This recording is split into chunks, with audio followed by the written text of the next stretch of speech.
Tous mes rêves d'enfance se réalisaient en fait. Je rêvais d'être chanteur, j'étais chanteur. Je rêvais très grand, c'est devenu très grand. J'avais tout qui allait. J'avais de l'argent, je réussissais mon métier, je réussissais avec mes amours. La chanson, ça réussissait super. Et toutes les coïncidences, comme l'univers qui s'ouvre pour faire exactement ce que je veux, mais moi, je gardais en moi l'idée que je n'étais pas à la hauteur. J'avais encore ce truc depuis tout petit, je ne suis pas à la hauteur. J'avais une sorte de culpabilité. Je n'osais pas admettre que c'était si facile en fait. C'est comme si je me sentais bizarrement redevable à je ne sais pas qui, à mes parents et à ce que mes parents veulent dire, un peu en porte-à-faux d'être heureux, quoi. Que ce soit facile. Tu sais, c'est tellement fort cette idée dans la société qu'il faut souffrir. C'est pas à la hauteur, pas mérité, coupable, machin, le gros truc lourd et tout. Pourquoi je me sens pas bien, je suis angoissé. C'est quoi cette angoisse, quoi? Je suis allé explorer en fait le désespoir, quoi. Parce qu'il était toujours là, je fais bon, ok, on y va. C'est trop dur de résister à ça, donc j'y suis allé. En plus de ça, comme je n'avais pas trop confiance en moi, donc je me suis dit je vais explorer l'artiste. Comme les artistes que j'aimais bien, c'était des authentiques, c'était Brel, c'était Brassens, mais à l'époque c'était très Brel, c'était allez, je vais me couper le... Je vais explorer ce truc-là, quoi. Là, j'ai atteint des trucs très glauques, très glauques, très glauques. À un moment, je pensais vraiment que c'était la fin, quoi. C'est-à-dire, je regardais vraiment la fenêtre de très près, quoi. Je retournais chez mes parents, j'allais lasser mon appart, et tout. C'était, oulala, c'était pas sympa. Et cet ami, on s'intéressait ensemble aux histoires de psy, de psychothérapie, de psychanalyse. On aimait bien ce genre de choses. Puis un jour, il vient et il me dit, Laurent, je vais pas te faire la morale, je vais pas te la faire du tout, mais j'ai une question à te poser, mais surtout ne me réponds pas. Est-ce que tu veux aller bien? Alors moi, je dis, évidemment. Il m'a dit, non, me réponds pas. Et il est parti. Et ça a été un déclencheur énorme, quoi. Parce que je me suis aperçu qu'après toute cette traversée de l'obscurité, ce que j'avais vu en moi, c'était mon degré de mensonge à moi-même. Je réalisais pas à quel point je pouvais me mentir. Devant la glace, je jurais des trucs et c'était pas vrai. En fait, je veux pas aller bien.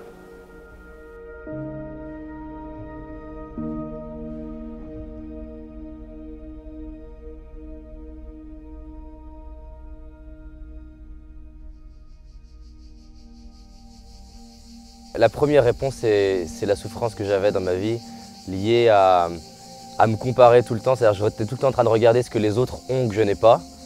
Cette personne, elle est plus à l'aise que moi, cette personne, elle parle plus vite que moi, cette personne, elle raconte plus de blagues que moi.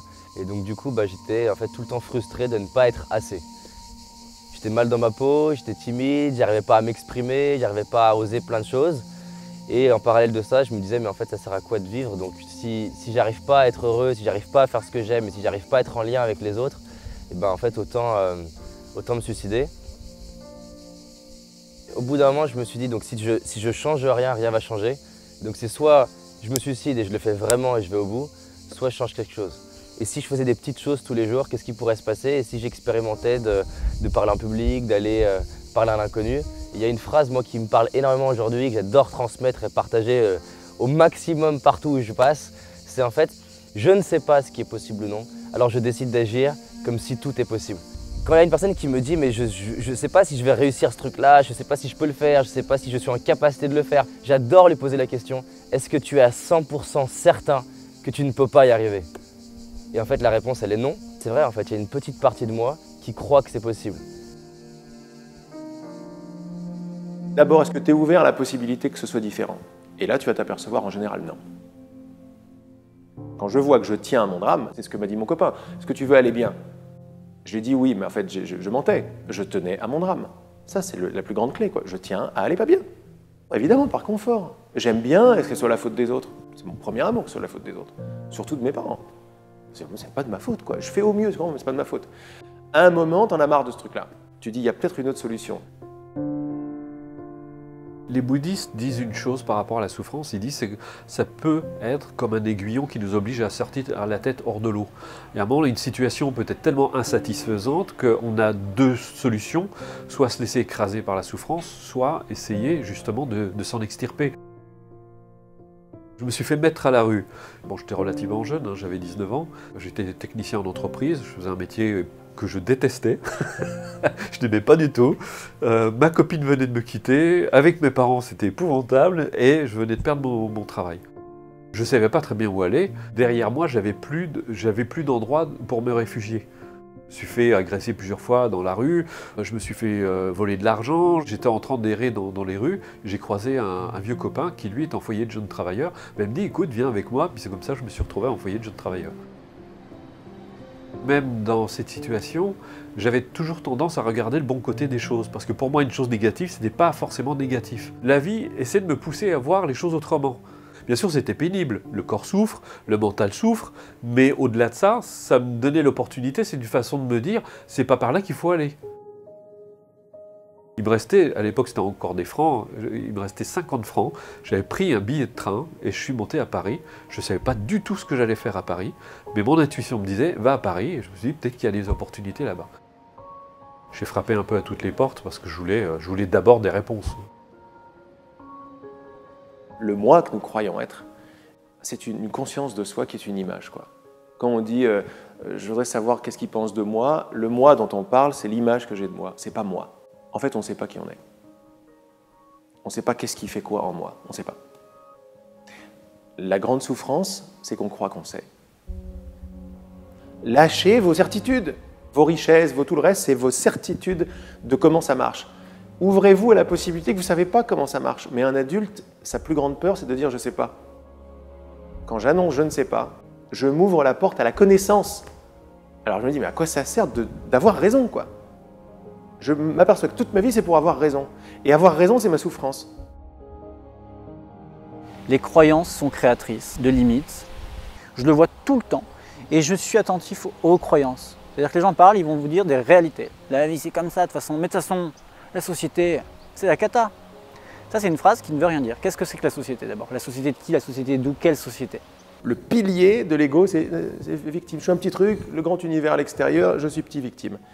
Si tu continues de dire c'est pas de ma faute, tu continues de déclarer la victime. Et il n'y a pas de problème avec ça, c'est une expérience. Mais ne t'attends pas à avoir des grandes révélations de créateurs si tu es en train de maintenir victime.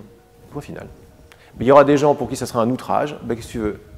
Toutes les excuses en soi qu'on se raconte, elles ont un sens. On ne se raconte pas une excuse par hasard. Si je me dis oui, mais moi je ne peux pas parce que j'ai des enfants, c'est parce que vraiment j'ai des enfants.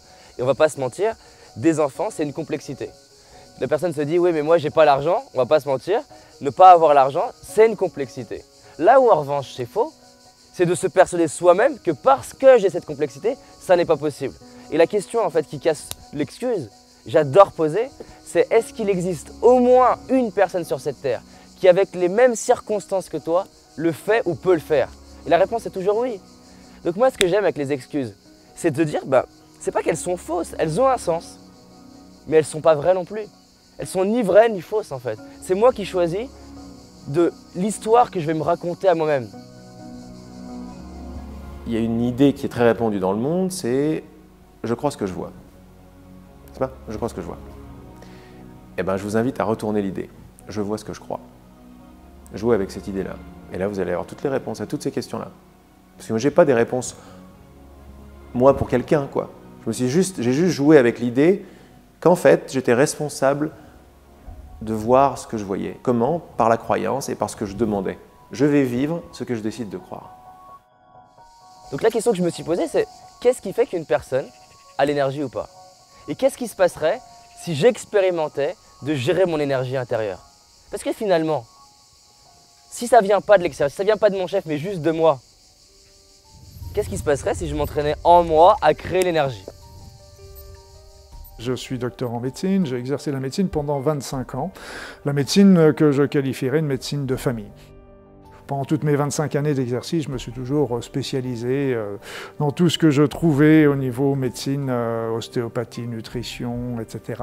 J'ai regardé aussi pas mal la symbolique des maladies, la PNL, je me suis beaucoup intéressé aux effets de la prière sur la santé, aux prières toute religion confondue. Après ça, tout ce qui était aussi puissance de l'esprit et puissance de l'énergie. Et c'est vrai que je voulais trouver vraiment des solutions complémentaires, je dis bien complémentaires, à la médecine conventionnelle pour aider mes patients à s'en sortir du mieux qu'on pouvait.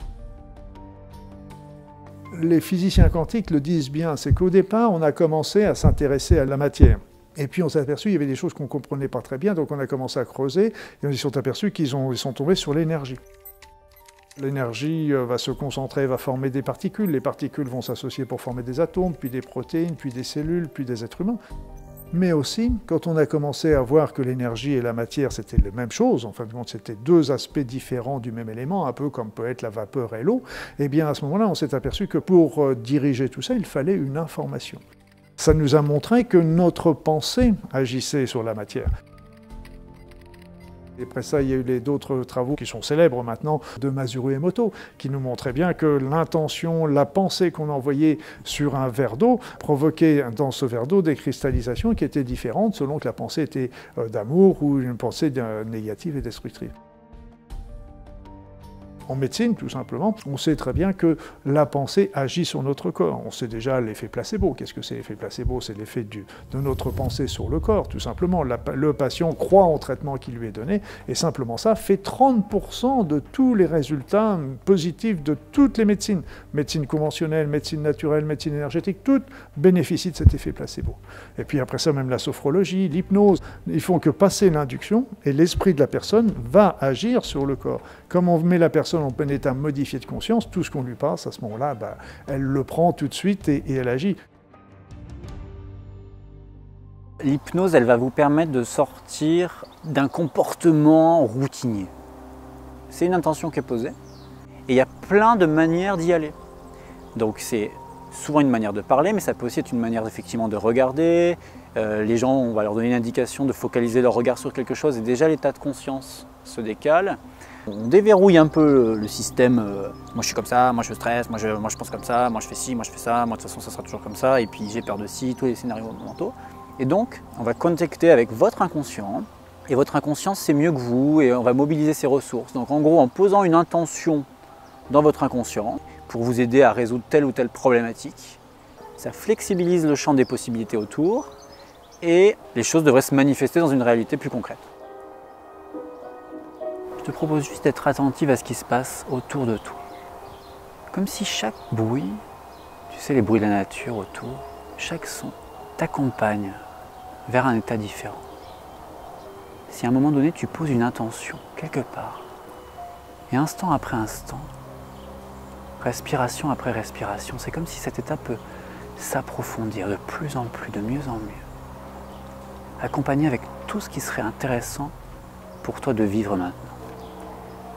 Alors je vais compter de 5 jusqu'à 0 et lorsque tu entendras le 0, ce sera le signe que tu es dans un état d'hypnose. Avec le 5, attentive à ma voix, le 4, connecté toujours avec ta respiration. Avec le 3, c'est comme si, progressivement, marche après marche, seconde après seconde, tu plonges de plus en plus, de mieux en mieux. Avec le 2, comme si deux parties de toi se rapprochent. Comme si deux parties de toi se rapprochent pour se rencontrer. Parfois on parle de conscient et d'inconscient. On parle d'une partie qui sait, qui rationalise, et d'une autre partie qui agit à sa manière, avec sa propre intelligence. Avec le 1, de plus en plus proche. Comme quand on est au bord de quelque chose, comme quand on sait que dans quelques instants, il va être possible de chut. En entendant le 0, ça va être comme le signal qu'une connexion, une autre connexion, une forme d'ouverture est possible. Avec toute sa capacité à régénérer, à réparer, à restructurer, à reconstruire. Si on est dans l'hypnose médicale, il l'utilise beaucoup pour la gestion de la douleur. Alors, gestion des douleurs chroniques. Donc là, il y a beaucoup de praticiens de santé, des infirmiers, des médecins qui se forment à l'hypnose pour gérer les douleurs, les souffrances chroniques. Ils enseignent l'auto-hypnose, ils enseignent des techniques pour que les gens s'apaisent au-delà des médicaments. Ça explicite l'importance des croyances. C'est-à-dire que la croyance de quelqu'un, à un moment donné, plantée dans son esprit, va devenir réalité, va devenir sa réalité. Une personne en qui on a confiance nous a dit quelque chose, ou nous l'a montré. Et ça devient un message qu'on intègre, et ce message, il agit. Et c'est pour ça que l'hypnose, elle a entre autres, elle a cette petite saveur de perturber les croyances bien implantées Déjà en les secouant un peu, et puis potentiellement en suggérant d'autres champs de possibilités. Par mes croyances et parce que je demande à croire d'une certaine façon, une idée qui me plaît, je la rends réelle. Voilà mon pouvoir. Ton pouvoir, il est là, mais il est énorme. Ton pouvoir, c'est de rendre réelles des idées. C'est ma pensée qui attire les situations. Donc déjà, on prend conscience que ma pensée attire des situations. Et là, justement, comme le disent très bien les psychiatres et les psychologues, ils le disent, ok, nous avons un inconscient et un conscient, et ce n'est pas notre conscient qui nous dirige. Notre inconscient nous dirige dans 99% des cas. Or, cet inconscient, il est programmé par toute notre éducation. Moi, je suis ancien kiné, ostéopathe, etc. Et recevant beaucoup de personnes que les autres thérapeutes n'arrivaient pas à résoudre, je me suis penché un peu plus sur les aspects psycho-émotionnels, donc des personnes que je recevais. Ce que j'observe surtout, ce qui bloque les gens, c'est les croyances négatives et les conditionnements, beaucoup. Voilà, par exemple, l'enfant, on leur a dit qu'ils n'étaient pas à la hauteur, ou ils étaient bons à rien, etc. Toute leur vie, ils ont programmé des comportements en relation avec ces paroles qui ont été dites, ou ce qu'eux, ils ont pensé à l'époque du jugement qu'on a pu avoir sur eux. De manière automatique, on est tout le temps sur ce fonctionnement. On émet tout le temps des pensées. De notre champ énergétique est émise une fréquence. Et cette fréquence-là, en fonction de nos pensées, de nos mémoires, de nos conditionnements, elle va attirer notre réalité. Et par notre inconscient, nous créons beaucoup de choses, mais comme je dis aux gens, à notre insu. Vous êtes victime de vous-même. Si j'ai une situation désagréable, c'est une ou plusieurs pensées négatives, plusieurs programmes erronés, négatifs pour moi, qui ont attiré cette situation-là. Reste à moi, à ce moment-là, de demander à son effacement. Et donc, en effaçant le programme erroné, eh bien, à ce moment-là, on va attirer à nous une autre situation qui, comme la première a été délétère, la deuxième a de bonnes chances de réussir. Donc, à qui on demande Ho'oponopono, les Hawaïens demandaient à leur divinité intérieure, à leur représentant, à l'étincelle divine qui était en eux. D'autres vont demander directement à Dieu. Et ceux qui ne croient pas à tout ça, ça n'a aucune importance, demandez à votre inconscient, à votre subconscient, et ça marchera tout à fait bien. Il faut rester toujours en adéquation avec ses pensées, avec ses croyances. Moi, je dis simplement, je demande à ce que la mémoire erronée, ou les mémoires erronées qui ont été à l'origine de ça, soient effacées de mon inconscient. Ce n'est pas un traitement, ça ne remplacera jamais la psychothérapie, etc. C'est une philosophie de vie qu'on peut utiliser largue à main nue pour améliorer notre quotidien. Et là, d'un seul coup, nous ne sommes plus des victimes. On n'est pas en train d'attendre que la vie passe, elle passe devant nous. Moi, j'en connais combien de personnes qui attendent toujours que quelque chose arrive dans leur vie. Je peux comprendre, parce que moi j'ai eu ce genre de réaction, pour des personnes qui sont dans de grandes souffrances, se dire c'est intolérable ce que vous dites pour moi, parce que c'est vous vous rendez compte dans quelle situation je suis, mais responsable, ça veut dire que je peux faire quelque chose pour que la situation change. Que c'est dans mon ignorance que j'ai créé toutes ces situations dans lesquelles je me retrouve aujourd'hui. Je n'ai pas vu ce que je faisais. On est tous enfermés dans nos petites habitudes. Je dis bien nous, parce que moi y compris, on a tous nos petites habitudes. Et c'est vrai que tout ce qui peut nous faire changer dans nos habitudes, c'est toujours un petit peu gênant. Mais au départ, c'est qu'il faut se dire, ok, les autres, ils sont pour rien. C'est moi qui ai attiré la situation. Et là, c'est le petit passage un petit peu difficile. Si je me suis enguirlandé avec mon conjoint et ma conjointe, n'ayez pour rien, c'est moi qui ai attiré cette situation-là. C'est jamais ça. Dans la réalité, c'est toujours l'autre qui est responsable, c'est jamais nous. L'autre, dans notre vie, de par les choses difficiles qu'il peut nous faire vivre, il est toujours seulement le reflet, un effet miroir, c'est ce qu'on appelle l'effet miroir, de ce qui est défectueux et dissonant dans nos programmes inconscients. Si on ne modifie pas les schémas, les choses automatiquement nous reviennent. Et donc on est confronté, si ce n'est pas un patron, ça va être un autre, ou d'autres personnes dans la vie, donc il faut vraiment pacifier, je dirais, ces mémoires.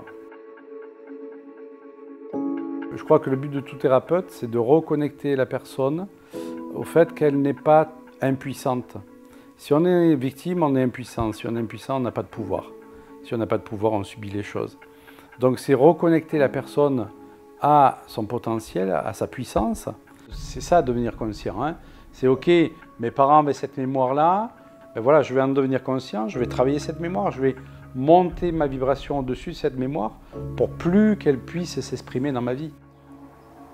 Moi j'aime bien dire que quand notre vibration elle change, si vous êtes bloqué par un trauma dans votre vie et tout, et qu'avec une séance d'hypnose ça débloque, ça laisse une autre vibration pour attirer autre chose. Et après, on va poser la question, ok, qu'est-ce que tu aimerais voir se manifester dans ta vie au final? Puisque la vie c'est... là j'aime bien reprendre les paroles de Miguel Ruiz qui a écrit les 4 accords Toltec, il dit la vie c'est comme un chef-d'œuvre et vous êtes l'artiste de votre vie.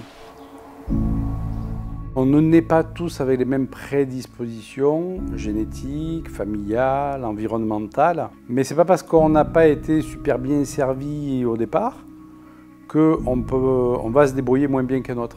On le connaît bien ça dans les jeux de cartes, de toute façon. Voilà. Si on développe certaines choses, notamment l'intelligence du cœur, même si on n'a pas reçu un super jeu de cartes, on peut arriver à se débrouiller aussi bien que quelqu'un d'autre, voire même mieux. Moi, je reçois beaucoup de personnes, et c'est normal, qui soulèvent tout ce qui ne va pas, qui soulignent tout ce qui ne va pas. Elles voudraient arriver à ça, elles n'y arrivent pas. Et le fait de focaliser sur ce qu'on ne veut pas, c'est bien connu, on fait persister cet état de choses dans ce qui ne va pas dans notre vie. Donc c'est pour ça que pour moi, c'est important de ne plus focaliser sur ce qu'on ne veut plus, mais de focaliser sur ce qu'on veut. Un pilote de rallye, c'est exactement ça. Hein. S'il focalise sur ce qu'il veut éviter, il va rentrer dedans. Hein. Donc le pilote de rallye, lui, ce qu'il fait, il ne regarde surtout pas ce qu'il veut éviter, il regarde là où il veut aller. Il regarde la direction qu'il veut prendre. Comment trouver ce qui m'inspire, ce que certains vont appeler un rêve, d'autres des aspirations, un objectif? Déjà, la première chose, c'est de réaliser que c'est une illusion qu'un jour vous vous leviez en ayant 100% de la réponse. Parce qu'en fait, on aurait un vrai problème. Si là, moi, je vous disais, je sais 100% ce que je veux faire dans ma vie, ça veut dire que c'est fini. Ça veut dire que je ne peux plus rien découvrir, ça veut dire que je ne peux plus rien remettre en question, ça veut dire que je ne peux même plus évoluer. Quand déjà tu te rends compte que tu n'as pas besoin de trouver toute la réponse, tu ne te concentres pas sur est-ce que je connais la totalité de mes rêves, mais plutôt est-ce qu'il y a des trucs qui m'inspirent plus que d'autres. Et là, on n'est plus dans la même chose. On n'est pas sur est-ce que tu as trouvé ou pas, on est sur est-ce que tu es dans la bonne direction ou la mauvaise direction. Il y a ceux qui ne savent vraiment pas ce qu'ils veulent parce qu'ils ont peur de savoir ce qu'ils veulent. Souvent, on a peur de voir ce que ça va impliquer. C'est que si je commence à savoir ce que je veux, ça veut dire aussi que je suis obligé de regarder ce qu'il faut faire pour l'atteindre. Donc ça va réveiller ma paresse et ma peur aussi. Donc on préfère garder ça enfoui et pas savoir ce qu'on veut finalement. Mais au fond de nous, on sait très bien ce qu'on veut. On nous a appris qu'on était des êtres limités. Et effectivement, réussir fait peur à beaucoup de personnes. Pourquoi ça fait peur? Les gens qui vont écouter cette interview vous se disent ouais, il raconte n'importe quoi, on veut tous réussir. Non. Réussir, c'est aussi prendre le risque de sortir d'un clan familial peut-être, où la réussite n'est pas inscrite. Donc si moi je réussis alors que les autres ne réussissent pas, ben, je risque d'être pointé dans le clan, je risque de perdre l'amour des miens. Et il suffit que j'ai peur de l'inconnu, et je ne vais pas réussir, parce qu'effectivement, c'est affronter l'inconnu. Donc on retrouve effectivement beaucoup de personnes qui ne veulent pas réussir, et qui vont avoir peur de leur propre lumière intérieure. Parce que se raccorder à sa propre lumière intérieure, c'est se donner l'idée que nous sommes des êtres illimités. Et on nous a tellement muselé notre liberté que devenir libre, ça peut faire peur à beaucoup de personnes. En fait, je crois que dès lors qu'on passe son temps à se demander si tout est possible, comment serait ma vie, au niveau couple, au niveau pro, au niveau spirituel, au niveau contribution, si tout le temps on se pose cette question-là, et bien du coup, je ressens qu'il se passe quelque chose en moi et à partir de là, je bâtis une vie différente. Les gens attendent l'extérieur pour devenir. Mais non, ce qui fait que tu réalises tes rêves dans 10 ans, c'est qui tu es. Parce que notre monde extérieur, c'est le reflet du monde intérieur. Si je m'aime profondément, les gens vont commencer à m'aimer profondément. Si je me vois comme une opportunité, les gens vont me voir comme une opportunité. Je me suis aperçu que dans notre société, un des premiers trucs qui est cassé avec cette idée d'être un petit moi séparé qui doit réussir à faire quelque chose, c'est l'imagination. D'ailleurs, l'imagination, elle n'est pas... Si, il y a les poètes, les artistes, les cinéastes. Autrement, c'est des enfants, c'est des gentils. Mais c'est complètement idiot parce que l'imagination, c'est totalement divin, quoi. T'imagines quelque chose, ça te met en joie. Tu vas vibrer cette joie et c'est la vibration qui va amener le truc. Donc, ce n'est pas la chose en elle-même que tu imagines. Quand je reviens au pouvoir de l'imagination, je retourne au créateur que je suis. Parce que tu fais appel à un pouvoir supérieur. On s'aperçoit que dans la pratique et dans la nature, les choses les plus simples sont les plus efficaces. C'est le mental de l'homme qui aime bien compliquer les choses. et passer par des processus, par des process très difficiles et très compliqués. Comment serait ma vie si j'accédais à l'abondance sur tous les plans de mon être? Moi, c'est une question que je pose tous les matins. Je sais pas, tout est possible. Maintenant, dans ce tout est possible, par quoi je peux commencer? Par quoi je peux commencer qui est suffisamment petit pour que je me sente capable de le faire, mais suffisamment grand pour que ça me pousse à grandir? C'est changer une petite brique de mon programme intérieur. Parce que chaque fois que je change une brique, ben oui, ce n'est pas des résultats exceptionnels tout de suite, mais brique par brique, à long terme, ça crée des résultats exceptionnels. C'est comme l'avion, il faut 80% d'énergie cinétique, là comme ça, et où l'avion il a à peine décollé pour pouvoir le lancer. Mais si tu ne maintiens pas l'énergie jusque là, il ne décollera jamais. La plupart des gens, ils s'arrêtent ici parce qu'ils disent « mais regarde tout ce que j'ai fait pour ça, ça ne sert à rien ». Si on s'en réfère juste au livre Le Secret pour la loi de l'attraction, c'est un peu limite. C'est intéressant, mais c'est un peu limite. Vous pensez argent et l'argent arrive. Pour moi, c'est une part du gâteau. Hein. Après, il y a quand même des notions. Voilà. C'est pas parce qu'on est spirituel, dans l'intention et tout ça, il ne faut pas à un moment donné sortir de son lit, faire 2-3 mails, je veux dire faire des trucs quoi. Enfin, les pensées. Les gens qui veulent arrêter de fumer en hypnose, ben, ils imaginent. Hein. Des fois, ils imaginent qu'ils arrêtent de fumer, ben, ils fument. Non, il faut qu'il y ait ce lien là avec la réalité des comportements. Et là, c'est vraiment la question du comment pour moi. T'as des personnes, il y a juste besoin d'être honnête avec vous-même. Elles ont besoin de bosser plus parce que clairement, elles ne font pas grand-chose. Là, on est typiquement dans la personne qui en fait se dit « j'ai un rêve, je le ferai plus tard ». Et là, dans les 24 heures, il n'y a quasiment rien qui est investi dans le projet. Donc là, oui, c'est sûr que si tu ne bouges pas, il ne va rien se passer. Et que des fois, c'est important d'appuyer sur l'accélérateur. Maintenant, il y a un autre type de personnes qui utilisent l'accélérateur déjà très bien. Et peut-être que ce serait bien de freiner. Faire plus, c'est savoir aussi à quoi vous dites non à partir de maintenant. Ce n'est pas un non à vie, c'est un non pour laisser de l'espace pour faire une nouvelle expérience. J'ai exercé la médecine pendant 25 ans. J'ai appris plein de choses avec mes patients, que je remercie d'ailleurs au passage, parce que j'ai vraiment dépassé des moments extraordinaires avec eux et je pense que c'était réciproque. Et on a fait vraiment des grands échanges, j'ai vraiment appris plein de choses avec toutes les formations que j'ai faites, etc. J'aurais pu continuer jusqu'à ma retraite.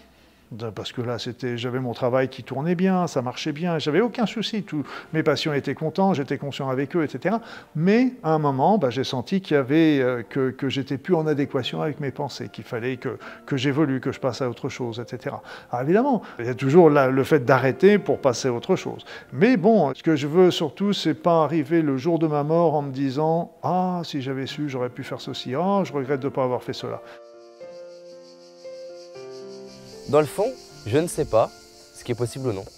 Mais il y a un truc que je sais, c'est que si je ne le fais pas, à la fin, je ferai partie de 95% des personnes, comme dit Bonnie Ware, qui allaient étudier et interviewer les personnes dans leur fin de vie, qui disent « je regrette ». Ce dont je sais, et ce dont chaque personne sait, c'est que si je n'expérimente pas et si je ne teste pas, j'aurai des regrets. Et j'ai validé avec moi-même que peut-être je ne vais pas y arriver. Mais au moins, je veux me dire à moi-même, j'ai testé, j'ai expérimenté.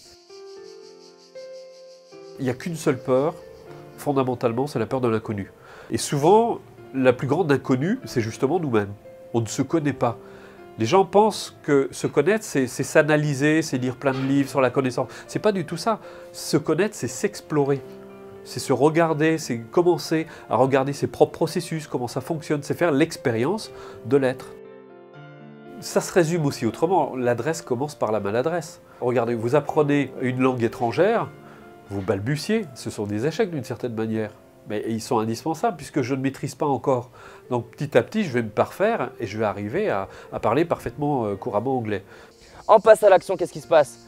Je découvre des personnes, je fais des erreurs qui sont en fait des apprentissages, je vais découvrir des trucs par erreur auxquels je n'avais pas pensé.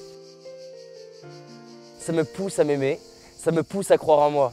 Si je ne vis pas d'échecs, si je ne vis pas de difficultés et que même je réussisse, je vais avoir peur d'échouer dans 2 ans. Je vais me dire, oh, mais si j'ai un échec, et si on me rejette, et si on ne croit pas en moi?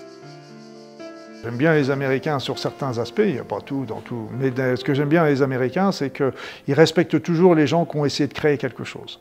Oui, qui marche, ça ne marche pas. Je veux dire, en France, malheureusement, vous avez monté une entreprise, vous faites faillite, et bien pour vous remonter, pour en relancer une autre, bonjour, on n'est pas prêt de vous redonner cette opportunité-là. Là-bas, par contre, c'était, je ne sais pas comment c'est aujourd'hui, mais c'était tout à fait différent. Il y a quelques années, on vous disait, OK, au moins, vous avez tenté de faire quelque chose. Ça n'a pas marché, c'est pas grave, ça marchera mieux la prochaine fois.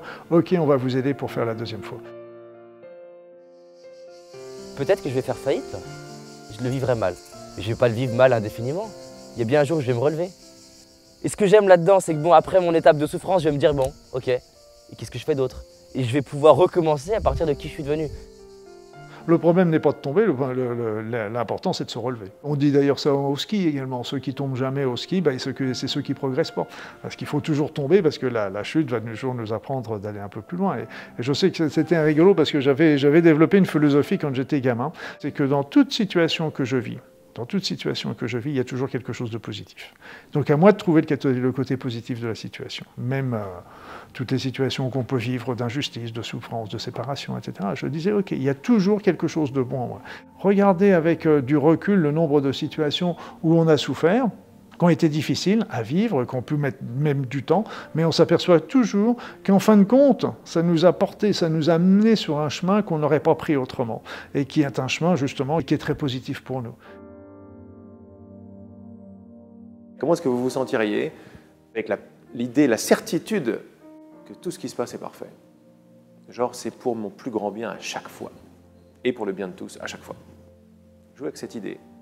Et imagine, tu sors de cet appart et tu es persuadé de ça. Je vais dire, chacun de tes pas, ils vont être très très différents de bon, qu'est-ce qu'on fait maintenant? Tu t'en fous de qu'est-ce qu'on fait maintenant? Tout est parfait. Maintenant, je vais juste découvrir à quel point c'est parfait. Est-ce que ça vous est déjà arrivé, par exemple, d'être licencié, de vous dire mais pourquoi je suis licencié, et après coup de vous dire merci, gratitude, t'as bien fait. Moi j'accompagne des gens, et à longueur de journée j'ai ça. Heureusement que j'ai été licencié, heureusement qu'on s'est séparé de moi, heureusement qu'on m'a dit non. Et donc en fait on va réaliser que quoi que je vive, je peux en faire quelque chose. Et peut-être que si je vis ça, c'est que j'ai à grandir en fait. Je crois que plus on va dans la lumière, si on en veut vraiment, plus on va voir qu'il y a des obstacles à vraiment s'abandonner à ça. Et les obstacles, c'est les autres côtés, les côtés un peu plus sombres, un peu plus lourds. Et donc, il faut les voir. On ne peut pas faire fi de nos angoisses, nos peurs et tout. Au contraire, elles vont remonter, quoi. Quand on a des souffrances en nous, l'univers va essayer de nous les montrer. L'univers, peu importe comment on l'appelle, de notre inconscient, chacun mettra le nom qu'il veut, ça n'a aucune importance. Et moi, j'avais un monsieur que j'affectionne particulièrement, que j'admire particulièrement, c'est le docteur Bach, Édouard Bach, celui qui a fait les petites fleurs de Bach, parce qu'il disait, quand nous tombons malades, ça veut dire que nos actions dans la vie physique ne sont pas en adéquation avec nos aspirations profondes. Et ça, j'ai trouvé que c'était très bien parce que nous sommes tous en train de vivre pour des tas de choses qui n'en valent pas la peine, en fait. Et on oublie notre être profond, on oublie tout simplement qui nous sommes, nos aspirations, nos véritables buts. Et si on sort de cette route, on n'est pas heureux au fond de nous-mêmes. Et à force, notre être le souffre et puis il commence à nous l'évoquer par des situations qu'il va attirer. Il va attirer à nous des situations pour essayer de nous le faire comprendre. Et si la dernière situation, c'est une maladie qui peut déclencher. Les personnes que je reçois sont toujours dans un état plus ou moins fort, mais de victimisation de leur état. Ils viennent donc avec une pathologie, quelle qu'elle soit. Donc moi, un de mes rôles, c'est vraiment d'expliquer que la pathologie, elle n'est pas due au hasard. Qu'est-ce que son corps a à lui dire dans cette maladie? Et à force d'aller dans ce chemin-là, les gens perçoivent effectivement qu'ils ont des changements à mettre en place.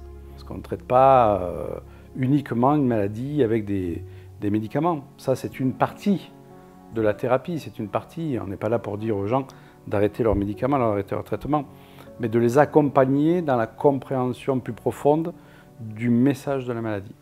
Mais le corps, il sert à ça, c'est super. Le corps, c'est l'instrument que prend la conscience pour explorer la matière.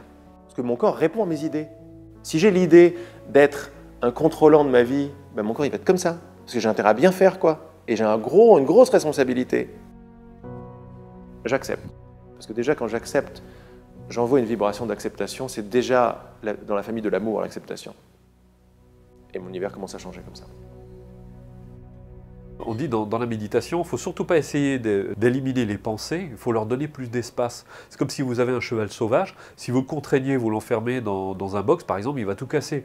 Vous lui donnez un grand pré, il va s'ébattre et au bout d'un certain temps, il va se calmer, il va s'apaiser. En fait, il faut apprendre à apprivoiser nos énergies, il faut apprivoiser nos pensées, il ne faut surtout pas les contraindre. On n'est pas en train de se coller un plus en se disant tout est merveilleux, tout va bien, parce que ça ne fonctionne pas de toute façon. Tu es victime de ton mental? Oui, mais derrière ça, il y a un but. Un but que tu as demandé à ton insu. Lequel? Être victime. Ah, c'est-à-dire ne pas être toi. Ne pas être le grand créateur. Être un petit truc qui essaye. Si je demande d'être un petit truc qui essaye, ben je demande aux pensées. Je fais merci les pensées de tourner très vite. Vous avez vu comme tu as retourné le truc? Donc tu n'es plus victime des pensées qui tournent très vite, tu es le créateur des pensées qui tournent très vite. À partir de là, tu te poses et tu te dis est-ce que j'ai envie de continuer? Et là, tu es dans la meilleure position. Là, tu es... Non, j'ai pas envie de continuer, ça me fait chier. Mais c'était une bonne expérience. Je ne me sors pas du monde par la guerre, mais par l'amour. Ça, c'est l'amour. L'amour voit. Donc je vois que ces pensées, j'ai demandé qu'elles soient là. Je suis anxieux, c'est une vibration de non-confiance. Donc qu'est-ce que je demande à l'univers avec cette vibration-là? Il va me donner les preuves que j'ai raison. L'univers me donne les preuves que j'ai raison. Pourquoi l'univers nous donnerait des choses si on est tout le temps en train de se plaindre? C'est pas possible. Combien je vois de personnes qui n'arrêtent pas de se critiquer quand je leur demande de mettre une valeur sur 1 et 10, il y a beaucoup de gens qui ne plafonnent pas au-delà de 6, quoi. Pourquoi? Parce qu'ils sont souvent dans un process de devoir correspondre à ce qu'on attend d'eux. Ils se sont dissociés d'eux-mêmes et ils vont essayer d'agir en fonction des autres, de contenter les autres, de faire leur vie en fonction de ce qu'ils pensent qu'on attend d'eux. Et donc la générosité, c'est quoi? C'est reconnaître ses talents, c'est reconnaître ce qu'on sait faire, c'est reconnaître ce qu'on est capable de faire, ce qu'on voudrait faire aussi. Parce qu'on peut avoir une écoute intérieure que dans la mesure où on est centré sur nous-mêmes. Si on est toujours nos antennes branchées sur l'extérieur et sur les autres, on ne peut pas être connecté à ce que notre petite voix veut nous dire. Alors oui, c'est sûr que nos environnements, ils ont un impact. Quand j'avais mon père qui doutait peut-être que j'allais créer mon entreprise ou que j'allais réussir, ou des amis qui ne croyaient pas, c'est clair que ça a un impact. Mais en fait, je suis responsable de plusieurs choses. Déjà, je suis responsable de l'histoire que je vais me raconter. C'est clair que mon père, quand il va me dire « tu vas pas y arriver », ça a un impact pour me limiter. Déjà, j'ai le choix de me séparer de lui, petit à petit. Ça ne veut pas dire à vie, ça veut dire que là, dans un temps donné, je peux choisir d'aller au contact des gens qui vont m'inspirer. Alors oui, je peux dire, ouais, mais c'est pas si facile. Non, c'est pas si facile. Mais est-ce que c'est facile d'avoir une vie déprimante? C'est pas facile non plus. En fait, il n'y a pas grand-chose qui est facile. Donc moi, je préfère, quitte à avoir une vie pas facile, de m'impliquer pour mes rêves. Et je préfère revenir voir mon père, non pas pour subir, mais pour l'inspirer. Tu vas t'apercevoir que toutes les peurs de critique que tu as ou qu'on a, c'est tes propres critiques que tu projettes à l'extérieur. Quand ça, tu les enlèves et tu passes à un niveau vibratoire beaucoup plus élevé, parce que beaucoup plus lumineux sur l'amour de toi, voilà ce que l'univers va te montrer. Et tous les gens que tu redoutais le plus, quoi, tu vas voir ce que ça va faire, même en eux. Ou alors ils viennent plus te voir, parce que ça vibre plus. S'ils veulent te critiquer, l'amour est trop fort pour ça. Le mec qui vibre de l'amour, qui ne rentre pas dans un jeu, celui qui veut rentrer dans un jeu, où il arrête son jeu, où il voit son jeu grâce à l'amour, où il s'en va. Il ne tiendra pas vibratoirement avec une vibration comme ça. Après, je pense qu'il faut progressivement se baigner, lire des livres de gens justement qui ont réussi, comment ils s'en sont sortis. Ça va nous inspirer de se dire, bah, tiens, il y a peut-être une possibilité, et d'essayer de côtoyer justement des gens qui sont plutôt positifs, parce qu'ils vont progressivement nous imprégner. J'ai le droit d'aller m'inspirer d'une personne que j'aime. Parce qu'en fait, il y a un truc très simple. Tu ne peux aimer à l'extérieur que ce que tu as en toi. Vous savez quand on dit à quelqu'un, ouais, c'est un type bien. En fait, on ne dit pas ça. On dit en fait, il me ressemble. On aime à l'extérieur que ce qu'il y a en nous. Quand on est inspiré par un mentor, une source d'inspiration, pourquoi on est inspiré? Pas parce qu'on l'aime, parce que ce qu'il est nous renvoie qui on est. Un mentor, c'est quoi? C'est quelqu'un qui, par sa vie, par ses mots, par ses actes, représente qui moi j'ai envie d'être dans ma vie. Maintenant, je ne suis pas lui. Ce que je rends réel à mon sujet, je le rends réel pour tout le monde. Parce que si je me considère comme une petite personne séparée en manque, je ne peux pas voir les gens comme autre chose que des petites personnes séparées en manque, qui réussissent plus ou moins. Et après, on rentre dans des trucs compliqués, parce que si quelqu'un réussit, je vais lui en vouloir. Parce que c'est pas naturel que quelqu'un réussisse, c'est pas moi. Pourquoi? Pas parce que je suis jaloux. Parce que beaucoup plus en profondeur, je suis un avec cette personne. On est un, on est la réussite. Et donc, pourquoi lui réussit, pas moi? Il y a quelque chose qui ne va pas là-dedans. On a effectivement la notion de si on accède à quelque chose de bien, c'est qu'on le prend à quelqu'un d'autre ou qu'il ne va pas y en avoir assez.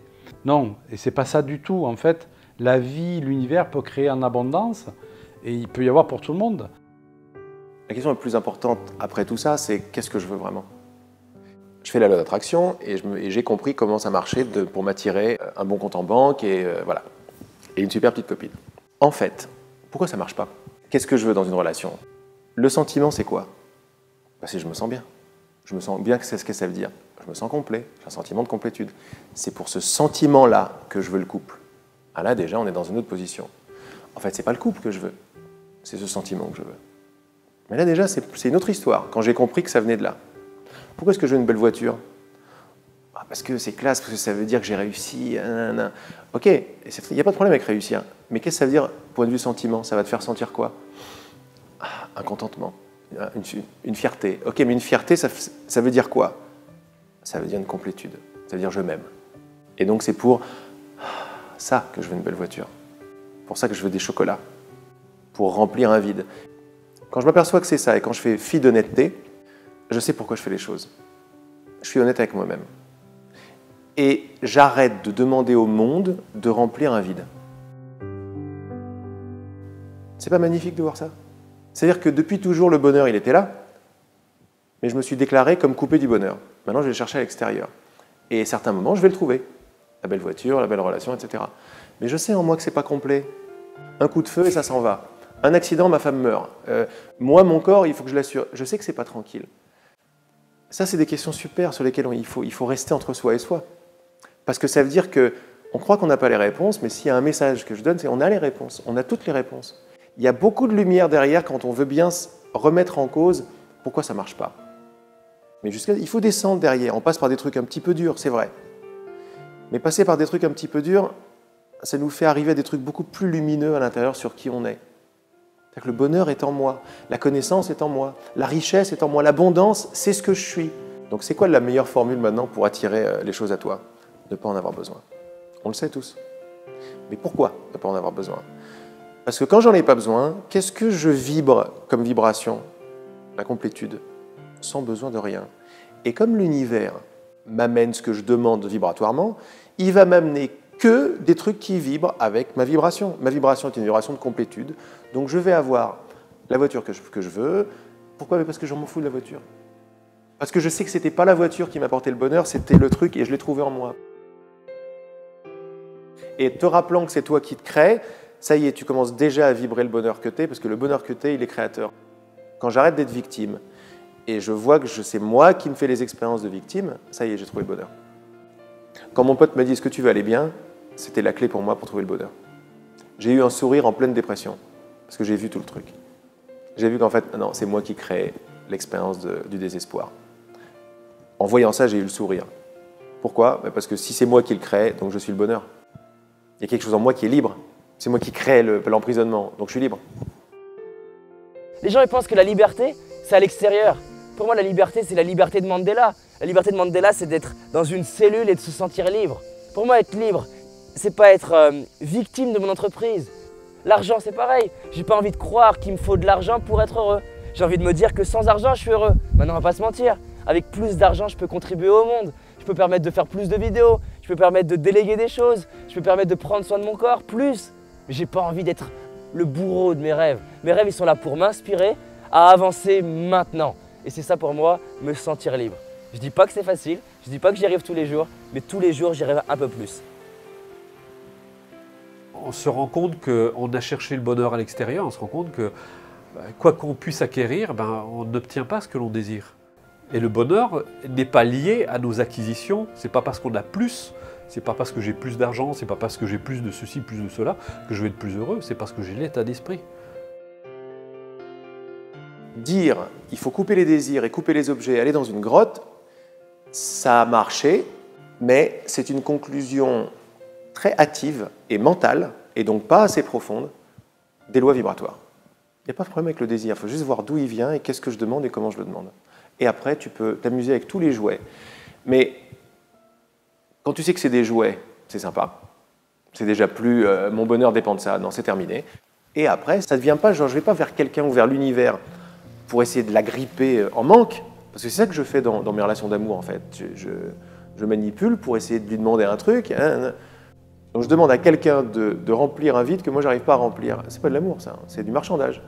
Quand je comprends ça, quand je vais voir en moi la possibilité que je peux vibrer par tout seul la complétude, là en général l'univers va me montrer quelqu'un qui vibre pareil que moi et ça sera plus la même relation. Ça sera, je suis peut-être pas le héros que je suis peut-être pas Jésus et t'es peut-être pas le Bouddha, mais on a le même désir et on veut bien défaire tous nos trucs ensemble. Partager dans l'humilité, dans le je sais pas. Eh ben je vais t'aider à voir ce que tu veux pas lâcher, tu vas m'aider à voir ce que je veux pas lâcher, mais dans l'amour. Et ça, c'est juste, ça devient une relation magnifique. Je développe une relation avec les idées qui est différente, un respect, une humilité. Je me dis, mais attends, mais en fait, je suis beaucoup plus puissant que ce que je pensais, quoi. Mais j'utilise ma puissance avec des idées d'impuissance. C'est-à-dire que c'est avec ma puissance que je ne peux pas ne pas être. Parce que si je suis créateur, comme on le dit là, je suis très puissant, en fait. Mais je joue avec des idées de « je suis une petite chose impuissante ». Et je me crée l'expérience totale d'être une petite chose impuissante. Et quand tu te dis « mais c'est la puissance lumineuse qui se crée l'expérience d'être autre chose qu'elle-même ». Je crois qu'à la base, tout le monde cherche la même chose. Si on cherche toute la même chose, c'est qu'on cherche cette conscience qui est cet amour, cette plénitude, cette lumière, cette non-limite. Et donc, tu as un regard très bienveillant après par rapport à toutes les tentatives. Tu sais que ça n'aboutira pas vraiment parce que ça part d'un manque et puis c'est artificiel, c'est à l'extérieur. Mais tu comprends l'alcool, tu comprends la drogue, tu comprends les excès, tu comprends les abus, tu comprends aussi le mal-être. Parce qu'on est très mal, on se sait quelque part en nous de façon évidente, conscience large, et on est ces tout petits trucs, on n'a pas compris pourquoi, et on a des pensées, et ça y est, on veut tout contrôler, et on s'aperçoit qu'on est des gros égoïstes. Tu comprends même les suicides, quoi. Mais au moins, par cette compréhension, tu as un regard bienveillant qui arrive devant la vie. Et c'est ce regard bienveillant qui va donner la réponse. C'est pas Laurent qui répond. Laurent, tout ce qu'il fait, c'est se retourner vers son vrai désir, vers ce qu'il veut vraiment. C'est déjà énorme. Parce que dans la plupart des moments, tu t'aperçois qu'en fait, non, tu veux pas t'abandonner à ça, tu veux avoir raison, quoi. Tu veux contrôler ton truc. Et dès que je vois ça, la pratique, c'est « Ah j'ai vu ça, qu'est-ce que je veux ?» Oh non, c'est pas ce que je veux en fait. Je m'aperçois que pour être heureux, il faut pas avoir envie d'avoir raison. Si j'ai raison, je crois que je vais être heureux, c'est la façon dont on marche ici, mais c'est surtout ça la clé, quoi. C'est où je veux avoir raison, où je veux être heureux. Et je m'aperçois de partout que dès que ça coince, c'est que j'ai envie d'avoir raison. Et l'amour me laisse avoir raison, mais après ça me fait mal, quoi. Parce que je veux de moins en moins. Donc c'est vrai que c'est un gros chemin d'humilité, en fait. Vers quelque chose de très beau, très lumineux, très direct, beaucoup plus puissant, en fait. Et l'envie d'avoir raison, elle est forte. Hein. Pour moi, la puissance et la force de quelqu'un, c'est déjà être dans la compréhension dans l'univers. C'est ne plus se sentir isolé comme un être là, tout seul. C'est vraiment se sentir appartenir à quelque chose de plus grand. Très souvent, moi, dans la journée, je prends un moment de respirer en conscience et je ressens tous les liens que je peux avoir avec la nature, par exemple, avec des astres.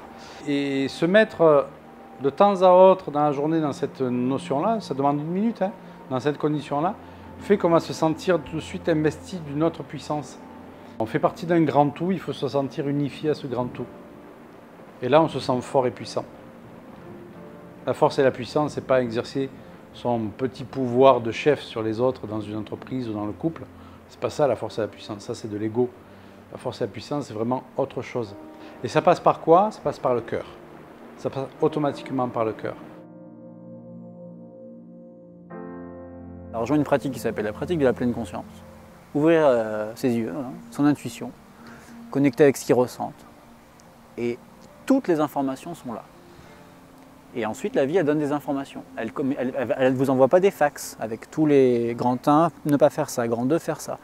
Ça t'envoie des signes. C'est les synchronicités, c'est la synchrodestinée. Je pense qu'il faut laisser de l'espace à ça. C'est-à-dire que si les gens s'ils sont verrouillés physiquement déjà, Et mentalement, dans leur conditionnement et dans leur blocage, il n'y a aucun espace pour rien. S'il y a de la flexibilité psychologique, un peu de curiosité, on rejoint toutes les techniques créatives d'hypnose, de relaxation, de FT, de psychologie énergétique. Alors du coup, tu peux t'ouvrir progressivement à des champs. Et moi, j'ai l'impression que ces dernières années, je me suis ouvert énormément, mais j'ai encore l'impression d'être CP de ça, quoi. C'est-à-dire que je me dis, mais ça va jusqu'où, en fait? À la base, je suis ingénieur en informatique, donc je suis hyper dans la terre, hyper pragmatique et concret. Et moi, à chaque fois que j'entendais parler d'intuition, je me disais, c'est quoi ce truc perché pour les autres? Mais non, en fait, la bonne question, c'est que dès lors que tu suis ton truc intérieur, il y a des plus grandes chances d'être motivé. Il y a plus grandes chances que tu te dises, même quand il y a des obstacles, de te dire « ouais, mais ça fait partie du jeu », et donc d'y arriver. Et ce que j'aime bien dans l'intuition à chaque fois, c'est de revenir sur l'angle concret. Est-ce que ça m'aide? Bah oui, ça m'aide. C'est d'être à l'écoute des signes extérieurs de la vie qui me font dire « bonne direction ». Et par rapport au moment présent, voilà, il suffit de se poser et de voir qu'il n'y a rien d'autre que maintenant. Et quand après on se pose la question « est-ce que maintenant ça arrête quelque part ?» Et tu vérifies. Est-ce que maintenant ça arrête? Non, mais dès que je me suis posé cette question, et dès que je commence surtout à donner une réponse, c'est important d'essayer de donner une réponse, comme ça le mental, c'est pas un ennemi. Tu lui dis, cherche-moi la fin de maintenant. Il va s'écrouler grave dans la réponse, parce qu'il va chercher à droite, à gauche. Et plus je vois que le mental cherche, il ne trouve pas, plus je m'aperçois qu'il n'y a que maintenant. Mais s'il n'y a que maintenant, ça veut dire plein de choses. Si maintenant ne s'arrête pas, quand est-ce que le futur commence? J'ai pas de réponse. Donc on n'est pas là pour avoir des réponses, on est là pour avoir des questions. C'est les questions qui comptent. Et ce n'est pas la réponse qui compte, c'est la question et d'où vient la question. Si c'est une question qui vient d'une volonté de briller personnellement, d'une volonté de comprendre pour contrôler, voilà le maximum, l'éventail de réponses que je vais pouvoir avoir. Mais si ce que je demande, c'est une question ouverte, avec un enthousiasme et une envie de me faire surprendre, là, je vais me faire surprendre. Et je vois que c'était ça qui était la clé, finalement, à toutes mes questions par rapport à la liberté, à l'amour, aux rêves qui se réalisent comme ça. C'est qu'il y a un truc avec la compréhension. Ce qui entend mes paroles maintenant, la conscience toute simple qui est là, quoi. Tu es conscient de mes paroles. Cette conscience de mes paroles, ça n'est pas un objet. Tu trouves une couleur à cette conscience? Il y a une couleur? Une taille? Parce que là, la conscience qui entend mes paroles, elle ne s'arrête pas. Elle ne commence pas quelque part, elle ne s'arrête pas quelque part. Réfléchir, ça met du temps. Là, quand tu m'as dit, est-ce que tu es conscient? Oui, tu n'as pas réfléchi, c'est immédiat. Oui. Après, tu as le mental très vite qui va dire, oui, oui, le corps, les oreilles et tout. Mais ça vient après. On dit, oui, bien sûr. Ce oui, bien sûr, demande-toi d'où il vient. Tu auras toutes les réponses. Oui, bien sûr. C'est une évidence, donc ça ne vient pas de mon mental. Non. Ça vient de l'évidence d'être conscient. Ce qu'il faut bien comprendre, c'est qu'on ne sommes pas sur la Terre. Un monde avec 7 milliards d'individus, nous sommes 7 milliards de mondes qui sont reliés par une pensée commune, par cet espace-temps. Nos pensées ne s'attirent, donc on rentre dans le monde des autres et les autres entrent dans le nôtre, mais nous sommes toujours le chef, les seuls dirigeants de ce monde. Et c'est pour ça que tout ce qui se passe dans mon monde, j'en suis quelque part l'auteur. En fin de compte, il n'y a pas d'extérieur, il y a un intérieur, tout est lié. Et donc les choses qu'on a attirées vers nous, c'est des choses qui correspondent à notre intérieur. Qu'elles soient bonnes ou qu'elles soient mauvaises, elles correspondent à notre intérieur. En remettant cette idée en cause, je suis un petit individu dans le monde. Je joue avec cette idée, je vais la laisser me révéler des trucs. Et si elle commençait à me révéler que non, le monde est en moi, sympa, alors je ne sais pas ce que ça veut dire. Je vais me faire lapider si je dis ça sur la place publique. Mais je m'aperçois que la place publique, quand tu me dis ça, les gens et tout, en fait, c'est tes propres pensées de doute qui prennent la forme d'un théâtre avec des gens qui vont pas être d'accord avec toi. Je raisonne parce que c'est pareil en moi. Il n'y a pas d'autres. Tu crois qu'il y a des autres? Tu crois que tu es un petit truc dans un grand univers? Non, tu as décidé de rendre ça réel. Mais si tu as décidé de rendre ça réel et si tu joues avec cette idée, c'est que tu es l'univers tout entier avec lequel tu joues. Il y a 10 ans, par exemple, je disais, par rapport à ces états de conscience modifiés, moi, comme je ne réalisais pas du tout l'énormité qui était en train de se passer, la joie, l'unité avec tout, je dis, mais à un moment, je rentrais chez moi, je disais, mais quel trip! C'est un trip énorme, quoi. Et j'entendais en moi une voix ou une connaissance ou une réponse qui était « Non, non, mon grand, le trip, c'est comme tu vis tous les jours. C'est ça ton trip. Ça, c'est la réalité. Mais quelle bonne nouvelle, quoi. T'as vu, c'est énorme. J'étais là, mais quel trip, c'est génial. Fait, non, non, c'est pas un trip, c'est ton ego qui dit quel trip. Pour essayer de mettre ça sur la faute de je ne sais quoi. Non, c'est ton état qui s'ouvre. C'est l'état naturel qui s'ouvre. Ton trip, c'est de te croire séparés les uns des autres et d'essayer de faire des choses. C'est une magnifique nouvelle pour l'humanité, quoi, pour notre futur, pour ce qui arrive, quoi. C'est pour ça que je ne suis pas dans la rébellion par rapport à tout ce qu'il peut y avoir comme injustice dans le monde. Ça ne veut pas dire que je ne fais rien. Mais je ne suis pas dans un phénomène de rébellion, parce que quand on est dans un phénomène de rébellion, on est déjà en train de nourrir le système, qu'on veut justement changer. Mais donc plutôt, c'est d'envoyer plein de pensées positives, plein d'éléments positifs pour dire, ok, il y a une souffrance là, c'est une souffrance là à l'extérieur, mais ça veut dire que j'ai une souffrance à l'intérieur qui correspond à ça. Donc il faut que j'amène de la lumière, de l'amour pour effacer tout ça. Tout chemin de vie passe toujours par l'amour. Et il ne peut pas y avoir un chemin de vie équilibré, harmonieux, etc., si on n'a pas l'amour, l'amour des autres, l'amour de la nature, l'amour... Et cet amour est quelque chose d'inné en l'être humain et qu'on nous a perdu, justement, qu'on a perdu quelque part au cours de route et qu'il faut justement réactiver. Et quand on parle d'amour, c'est lié à notre capacité à se souhaiter et à souhaiter aux autres de connaître le bonheur. Ça, pour moi, c'est vraiment l'amour. Quand on éduque ses enfants, on leur apprend à être plus autonomes, à voler de leurs propres ailes. Mais c'est déjà de l'amour. Je pense qu'aujourd'hui, ce qui est extraordinaire, beaucoup plus qu'avant, on se rend compte justement de l'interdépendance des phénomènes. Parce qu'on se rend compte que tout ce qu'on fait aujourd'hui a une incidence sur le monde entier.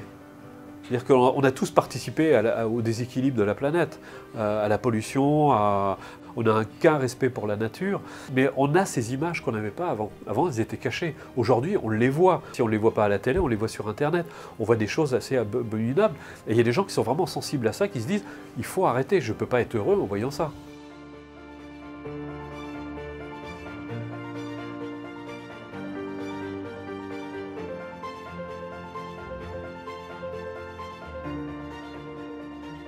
Notre conscience augmente, notre conscience s'élève. Et là, aujourd'hui, le niveau de conscience n'a jamais été aussi important dans l'humanité et on est capable de faire aujourd'hui, avec notre pensée, avec notre amour, des choses qu'on n'aurait pas pu, qu'on aurait cru impossible il y a encore, ne serait-ce que quelques années. Je dis bien 5 ans, 10 ans, 20 ans, c'était pas possible. Aujourd'hui, la puissance de notre esprit n'a jamais été aussi forte et ne continue de croître. Et c'est aussi ce qui dérange un petit peu l'équilibre du monde actuellement. Le temps s'accélère, hein. Je suivais les enseignements d'un maître indien qui disait « Les initiations que je vous donne à l'heure actuelle, qui nous donnait au bout de plusieurs semaines, hein, il nous disait « mais il aurait fallu passer 10 ans auprès d'un maître pour les avoir dans le temps passé ». Et donc je dirais que cette loi d'action-réaction est beaucoup plus rapide qu'avant. Donc quand on va poser quelque chose de positif, le résultat, il peut arriver très rapidement. On le voit surtout quand on a une action dissonante. Ben, je dirais le coup de bâton, le retour de bâton est très rapide. Tout passage transitionnel, donc toute transition, est toujours difficile à vivre. Et donc c'est toujours très chaotique. Ce qu'il faut, c'est voilà, apprendre à surfer sur la vague et non plus à ramer à contre-courant, quoi. Pour moi, aussi bien à l'échelon individuel qu'à l'échelon général, il n'y a pas d'obligation. Rien n'est jamais écrit. Et donc, rien n'est jamais écrit. Ce qu'on sait aujourd'hui, c'est que dans notre espace-temps, les énergies montent. Ok, mais elles nous montent si elles montent, ça veut dire qu'elles nous emmènent vers de plus en plus de conscience, vers quelque chose de positif. Cette montée, elle sera ce qu'on en fera. Parce que justement, si on peut en faire quelque chose de merveilleux, tout comme on peut en faire quelque chose de difficile. Et là, il faut bien comprendre que tous les astrologues, tous les voyants ne me contrediront pas, parce qu'en fin de compte, ils le savent très bien, c'est que quand on fait une prédiction aujourd'hui, c'est une prédiction par rapport à la situation d'aujourd'hui pour demain. Et donc, si aujourd'hui on change des situations en disant, bah tiens, je vais changer de métier, je fais une rupture ou je me mets avec quelqu'un, donc on change le présent, on va changer le futur.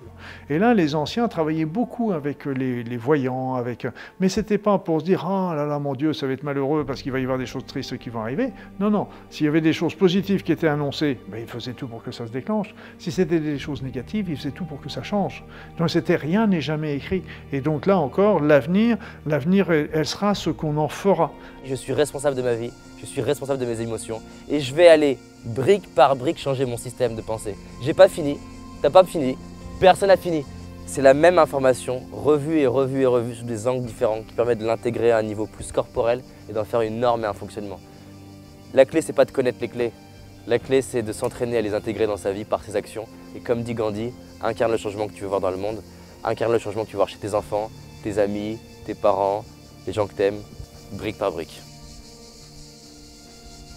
Pour avoir la réponse, je réalise que je suis assis dessus. En fait, je suis la réponse que je cherche.